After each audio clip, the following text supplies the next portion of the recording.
শুধুমাত্র ব্লেন্ডারে দিয়েই যদি এরকম একটা মজার পুডিং বানানো যায় তাহলে কেমন হয় বলুন তো।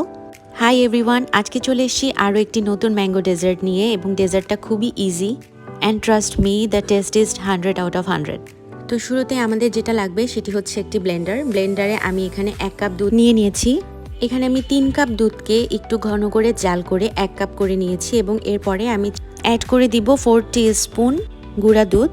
এরপর আমি একটা পাকা আম নিয়েছি, আমটাকে এইভাবে ম্যাশ করে আমি ব্লেন্ডারের মধ্যে নিয়ে নিয়েছি।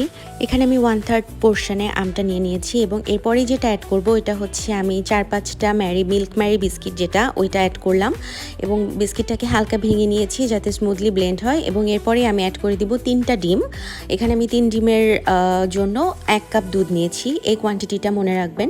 সো 3টা ডিম দেওয়ার পরে আমি এখানে হালকা পরিমাণের ম্যাঙ্গো এসেন্স অ্যাড করব, যেহেতু এটা ম্যাঙ্গো পুডিং তো এই জন্য ম্যাঙ্গো এসেন্স ইউজ করব। এখানে আপনারা চাইলে ভ্যানিলা এসেন্সও ইউজ করতে পারেন।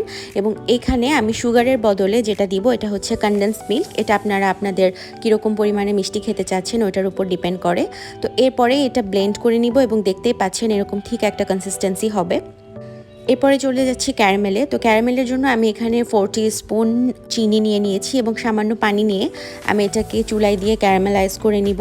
ক্যারামেলটা যখন সম্পূর্ণ হয়ে যাবে তখন এটা ঠান্ডা হওয়ার পরে আমি আমাদের মিক্সচারটা ঢেলে দিব এবং মিক্সচারটার জন্য অবশ্যই ছেঁকে নিতে হবে, কারণ এখানে যেহেতু আমরা আমের পাল্প ইউজ করেছি এবং ডিমও ইউজ করেছি। পুডিং বানানোর জন্য এই প্রসেসটা অনেক ইম্পর্টেন্ট। ছেঁকে নিলে পুডিংটা সবসময় অনেক স্মুথ থাকে, কোনো লাম্পস থাকে না।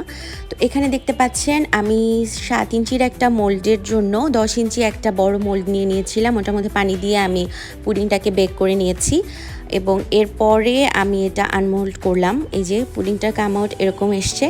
এই পুডিংটা এত বেশি ক্রিমি অ্যান্ড মজা হয়, আপনারা বাসায় একবার হলেও ট্রাই করবেন। আমি একটু সুন্দর লুকের জন্য উপরে কিছু আমের স্লাইস দিয়ে দিয়েছি এবং মাঝখানে একটা মিন্ট লিফ দিয়ে প্রেজেন্ট করেছি। তো এই তো হয়ে গেল, জাস্ট ব্লেন্ডারে করে সব কিছু একসাথে মিক্সড করে এই পুডিংটা বানিয়ে নিয়ে যায়। If you ever try it at home, do let me know. Thanks for watching.